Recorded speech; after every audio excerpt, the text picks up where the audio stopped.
Shalom à tous, Baruch Hashem.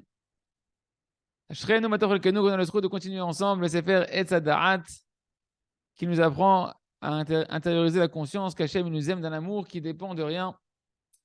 Et on est dans le chapitre toujours de l'obscurité qui précède la lumière.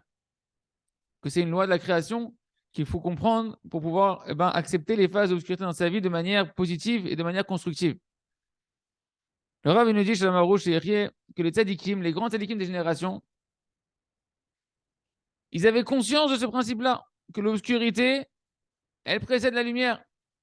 Et ne croyez pas que les tzadikim, pour eux, ils étaient tout le temps dans la lumière. Nous, qu'est-ce qu'on a l'impression? On a l'impression que les tzadikim, ils sont tout le temps dans la lumière. Non, eux aussi sont traversés beaucoup d'obscurité avant d'arriver à la lumière. Et on peut voir ça dans toutes les histoires de tous les tzadikim, dans toutes les générations, qu'ils ont eu des grosses phases d'obscurité avant de pouvoir trouver la lumière.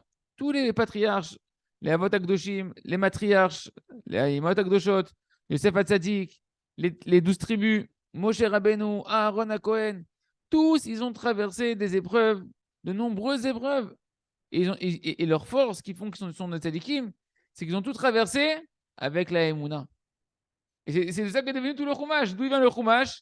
C'est comment, en fait, des individus, qui sont en fait les tzadikim, comment eux, ils ont traversé leur obscurité avec la Emouna.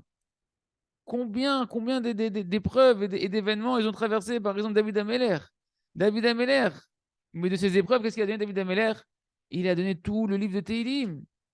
Rabbi Shimon Bar Yochai, il était combien d'années dans la grotte? Et qu'est-ce qui est sorti quand il est sorti après 13 ans dans la grotte? Le livre du Zohar HaKadosh, tous les secrets de la Kabbalah. Rabbi Nachman de Breslev et Rabbi Nathan. Mamash, ils sont arrivés jusqu'à quasiment au seuil de la mort. Pour que quoi? Qu'on puisse avoir le l'écouter Moharan. Qu'on puisse avoir le l'écouter Halachot. Et là, on a juste cité, nous dit le Rav, quelques noms au passage. Quelques noms comme ça pour avoir les premiers noms qui nous viennent dans la tête. Mais Béhémet, en réalité, tous les tzadikim, ils ont traversé le même itinéraire. C'est quoi le dénominateur commun? Qu'est-ce qui fait qu'ils sont devenus des tzadikim? Qu'est-ce qui fait qu'ils sont devenus des géants? C'est parce qu'ils avaient la conscience du principe qu'on est en train de voir ici, que l'obscurité, elle est nécessaire, elle est obligatoire et elle précède la lumière. Et donc, durant toutes les phases d'obscurité qu'ils ont traversées, toutes les épreuves qu'ils ont traversées, ils se sont remplis d'espérance, de conscience que tout est pour le bien, de travailler leur connaissance, qu'Hachem ils les aime, que tout est pour leur bien, ce qu'ils sont en train de traverser. Et ils ont trouvé la Emouna dans l'obscurité qui leur a illuminé leur vie, même dans les situations les plus difficiles. C'est pourquoi ils étaient toujours Bessimcha, toujours dans la joie. Ils ne se sont pas désespérés, découragés de la tfila, de crier le cri du cœur qu'on a vu hier dans le cours. Jamais. Et de là, qu'est-ce qu'on doit apprendre pour nous? C'est qu'un homme, lorsqu'il traverse l'obscurité de la bonne manière, c'est qu'il est en train de vivre, il est en train d'avoir conscience véritablement combien il est rien sans Akadosh Baruch Hu. Il a conscience de sa véritable réalité, que sans le Créateur, il ne peut rien réussir. Il est rien sans le Créateur. Et même s'il traverse des phases d'obscurité, même s'il traverse des descentes dans la Emouna, il garde à l'intérieur de lui la conscience que tout le but de l'obscurité qu'il traverse, c'est de le ramener de nouveau au lien avec le Créateur du monde. Que toute l'obscurité qu'il traverse, c'est pour casser son orgueil, qui elle-même est le plus grand obstacle qui l'éloigne d'Akadosh Baruch Hu. Comme on l'a vu ensemble, il sera tous les tzadikim. Qu'est-ce qu'ils avaient conscience de l'obscurité? Qu'elles sont là pour t'apprendre à être reconnaissant vers Hachem. Quand il y aura la lumière, quand il y avait la lumière, quand la lumière elle va revenir. De savoir dire merci sur ce qui est existant, sur ce qui existe déjà. Il a été conscient que dans l'obscurité, les tzadikim, comme on a vu ensemble, qu'elle est là pour te créer le cri du cœur, pour te faire monter à un niveau supérieur, comme on a vu ensemble.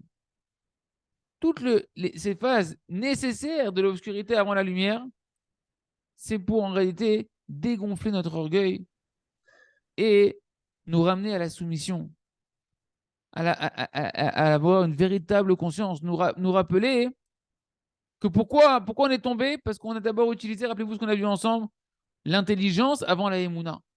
Parce au lieu de faire ce qu'il faudrait faire, c'est-à-dire quoi? D'abord la émouna et après l'intelligence. Non, on a voulu prendre le contrôle entre nos mains. D'abord, je vais réfléchir et on est rentré dans la gava que c'est moi qui gère ma vie tout seul. J'ai pas besoin, j'ai besoin de personne, chas shalom, ni d'Hachem, chas shalom. Mais Béhémet, comment un homme peut s'enorgueillir? Un homme, il est que de passage ici. Qu'au début, comme le dit la Mishnah, il provient d'une goutte fétide et qu'au final, il va finir dans la terre, là où il y a les vers, etc. Tout ça pour nous rappeler. En réalité, l'obscurité, elle vient nous rappeler qu'on doit faire tchouva et redonner la royauté à Kadosh Baruch Hu.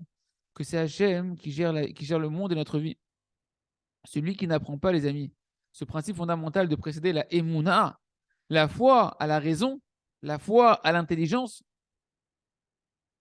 alors il est en train de se leurrer de cette compréhension profonde que l'obscurité, eh ben, en réalité, elle a plusieurs missions extrêmement importantes.